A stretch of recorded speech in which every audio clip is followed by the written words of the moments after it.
हंस फाउंडेशनचा शिक्षण प्रेरणादायी उपक्रम। B20 न्यूजचे आमचे प्रतिनिधी पंढरीनाथ माळकरी।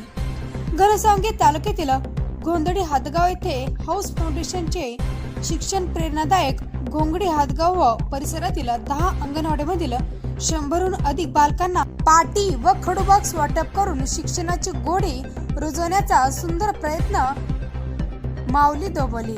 अंगणवाडी सेविकांनी उपक्रमाचे कौतुक करत शिक्षणाविषयी प्रेरणा वाढत असल्याचे सांगितले। या उपक्रमात हंस फाउंडेशनचे माऊली दोबोले, योगेश हेंद्रे, शिवाजी बामणे, आत्माराम नाटकर, ज्ञानेश्वर नांद्रे, जालिंदर चोरमाले तसेच सर्व अंगणवाडी सेविका व ग्रामस्थ मोठ्या संख्येने उपस्थित होते।